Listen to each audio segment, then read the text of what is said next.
श्री स्वामी समर्थ। नमस्कार, मी मंगल तुम्हा सर्वांचं नवीन एका व्हिडिओमध्ये अगदी मनापासून खूप खूप स्वागत करते।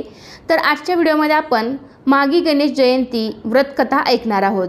गणेश जन्माची काय कथा आहे हे आपण आजच्या व्हिडिओमध्ये ऐकणार आहोत।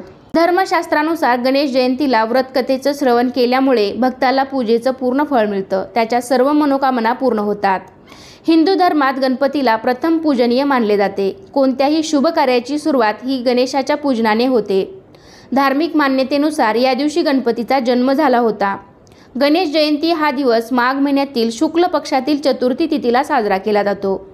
या दिवशी बुद्धीचा स्वामी गणपतीचा जन्मोत्सव साजरा केला जातो। तसेच या दिवसाला तिलकुंद चतुर्थी असेही म्हटले जाते। माघ शुद्ध चतुर्थी या तिथीला गणेशाचे तत्व हे नेहमीच्या तुलनेत सहस्रपटीने कार्यरत असते। गणेश जयंती व्रतकथा। एके दिवशी माता पार्वती स्नानासाठी जात होत्या, तेव्हा त्यांनी महादेवाचा सेवक नंदीला सांगितले की माझ्या परवानगीशिवाय कोणालाही आत सोडू नकोस। पार्वतीच्या आदेशानुसार नंदी खोलीबाहेर पहारा देत बसला। थोड्याच वेळात महादेव तिथे आले आणि आत जाण्याचा प्रयत्न केला, परंतु नंदीने महादेवाला रोखलं। पार्वती मातेच्या आदेशानुसार तुम्हाला आत सोडता येणार नाही असे नंदीने महादेवाला सांगितले, परंतु तो आदेश इतरांसाठी आहे असे सांगत महादेव पार्वती मातेच्या कक्षात गेले।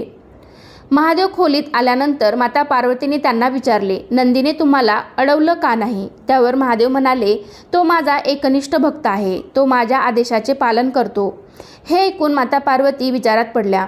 माता पार्वतीने विचार केला, आपल्यालाही असा एक गण असावा, तो स्वतःच्या बुद्धीने विचार करून निर्णय घेईल, तसेच तो धाडसी आणि पराक्रमीही असेल।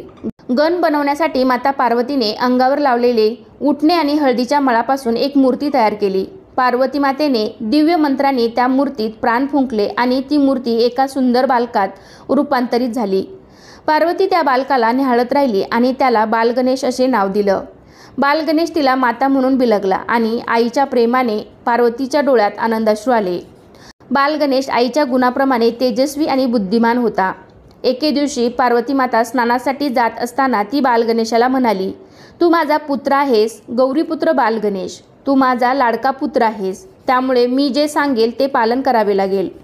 बालगणेशाने आईचे शब्द ध्यानपूर्वक ऐकले। पार्वती म्हणाली, मी स्नानासाठी आत जात आहे, तू दरवाजावर उभा राहा, कोणालाही आत येऊ देऊ नकोस। बालगणेशाने वचन दिले आणि दरवाजावर पहारा देऊ लागला। काही वेळात महादेव आले। त्यांना एक लहान बालक दरवाजावर उभे दिसले। महादेव आत जाण्याचा प्रयत्न करत होते, पण बालगणेशाने त्यांना थांबवले आणि म्हणाला, तुम्ही कोण आहात? तुम्ही आत जाऊ शकत नाही, मी इथे द्वारपाल आहे। महादेव आश्चर्यचकित होऊन म्हणाले, अरे बालका, मी सर्व गणांचा स्वामी आहे, मी शिवशंकर आहे। तुमची पार्वती माता माझी पत्नी आहे, त्यामुळे मी आत जाऊन त्यांना भेटू शकेन। बालगणेश उत्तरला, माझ्या मातेने मला जे सांगितले ते मी पाळत आहे, मी तिच्या आदेशाचे पालन करतो। महादेव बालगणेशाच्या वागण्यावर चकित होते, पण ते चिडले आणि त्यांनी पुन्हा सांगितले, मला आत जाऊ दे, तू मला अडवू शकत नाही। पण बालगणेश मागे हटायला तयार नव्हता। बालगणेशाचा हट्ट पाहून महादेवांना राग अनावर झाला। त्यांनी तिसरा डोळा उघडला आणि महादेव संतप्त झाले। एक लहान बालक आपल्या पत्नीला भेटण्यापासून रोखत आहे हे त्यांना सहन झाले नाही। रागाच्या भरात महादेवांनी आपले त्रिशूळ उगारले आणि बालगणेशाचं डोकं धडापासून देहापासून वेगळे केले। बालगणेशाचं डोकं दूर फेकले गेले। माता पार्वती बाहेर आल्यावर त्यांनी बालगणेशाचा निर्जीव देह त्याच्या डोक्याशिवाय पाहिला।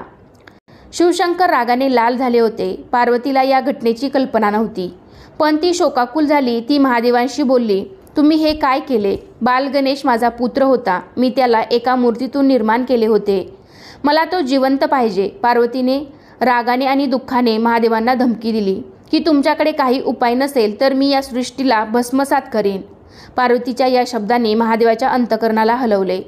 महादेव आता काय करावे हे ठरवू शकत नव्हते। सर्व देवी देवता आणि गणांनाही या संकटावर उपाय दिसत नव्हता। तेव्हा महादेवाने सर्व गणांना आदेश दिला की पृथ्वीलोकावर सर्वात प्रथम जो प्राणी दिसेल त्याचे मस्तक घेऊन या। गणांनी ताबडतोब एक बालहत्ती पकडला आणि त्याचे मस्तक महादेवाच्या स्वाधीन केले।